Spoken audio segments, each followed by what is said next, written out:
Hey guys, we're gonna get started with the video in just a second, but there's something burning in my kitchen. I'm not making anything, so I gotta see what this is. Uh, oh wow, look at that. A hot take. So I wanted to bring a little bit of attention to this opinion piece that was published on jacobinmag.com titled Andrew Yang and the Failson Mystique. Quote, America has already witnessed the largest UBI experiment known to history, the post-war middle-class housewife, and she was utterly miserable. So in this opinion piece, the author tries to assert that Yang's universal basic income is a terrible idea because when people have their basic needs taken care of, they're miserable. And we know this because we can see how miserable housewives were in the 50s, 60s, etc. I think anyone who can think for themselves would say, oh, well, it's very unrealistic to say that housewives had unconditional income to do with as they please. But as we look a little bit further, I think there's some stuff that I think needs to be talked about a little bit more. In fact, this is exactly what I want the 2020 election to speak mostly about, and that is, as we approach the fourth industrial revolution, what does it mean to be fulfilled and to find purpose and work and meaning and dignity and all of these things?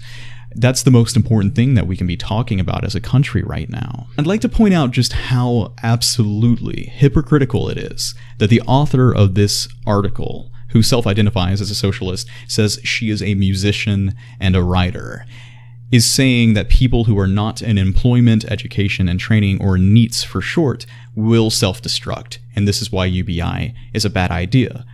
Isn't the author of this article, by what she's shared, isn't she not in employment, education, or training? Why is she not destructing in the kinds of ways that she says everyone will with a UBI?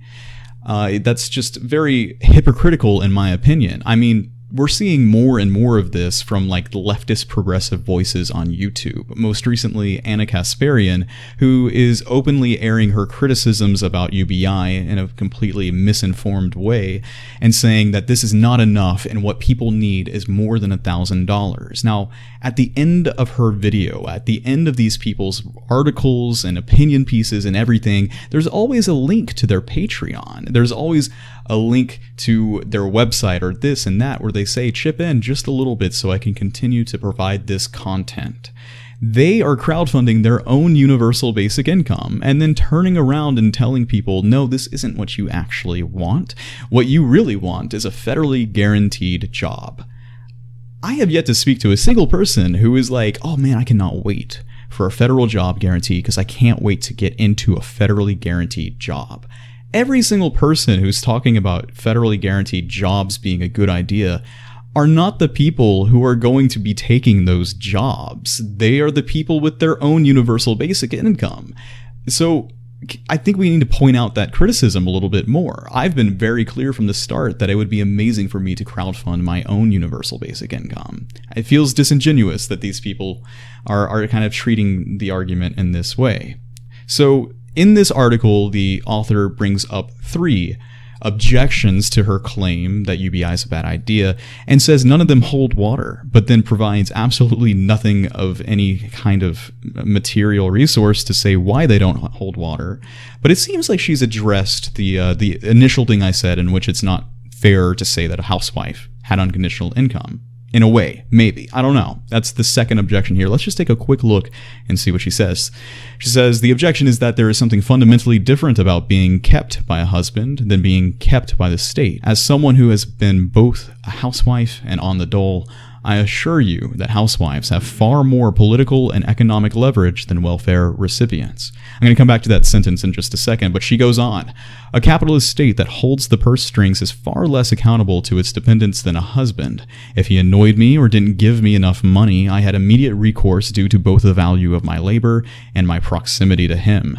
Such is not the case with the distant and opaque bureaucracy of the welfare office. You cannot berate them when you are unhappy. You cannot go on strike by refusing to do their laundry or clean. And you certainly can't poison their dinner. These are not tactics I am willing to forswear. A girl has to have options. Really quick, can I point out just how toxic that paragraph is right there? What kind of person views the leverage of going on strike in a personal relationship as some kind of power play that's completely acceptable? And two, it's completely offensive to think that somehow women have the power to be free in a relationship because they can deny the other of their labor or their proximity. As someone who dealt with a very rough divorce over many years in my childhood, I can tell you, seeing how hard it was for my mother to leave that relationship and how big of a risk she had to take to leave something that made her so unhappy, it took me years to finally understand just how terrifying of an experience that is. It's so absurd to not see the ways in which unconditional basic income would empower women to be able to make their own decisions. You cannot leave state lines because you're a housewife and share your universal basic income with another man or woman, to try and imply that housewives have no strings attached to the bank account of their husband is so wrong. So absolutely wrong. It blows the mind. Another thing that I'd like to quickly point out is that she, in the first paragraph, says this: as someone who has been both a housewife and on the dole, I assure you that housewives have far more political and economic leverage than welfare recipients. This is the point that I've been trying to make. The socialists, the hardlining socialists, aren't viewing this as what's empowering the individual. They're viewing this as what kind of system do we want to have in place in terms of who's representing government.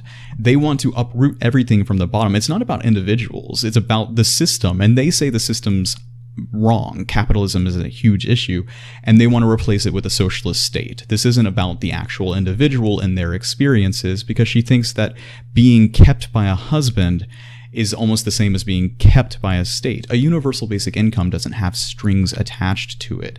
If she has been on the dole, then she would know that there are strings attached to it, and that's the exact problem. It's designed to exclude people. As someone who understands the places in which capitalism fails us, I'm not interested in uprooting everything so we can just implement another authority that has power to arbitrarily say what is and is not meaning or fulfillment or work. For instance, I've been very critical of federal jobs guarantees. You're telling me that they are going to have the power to tell me if I'm doing meaningful work or not?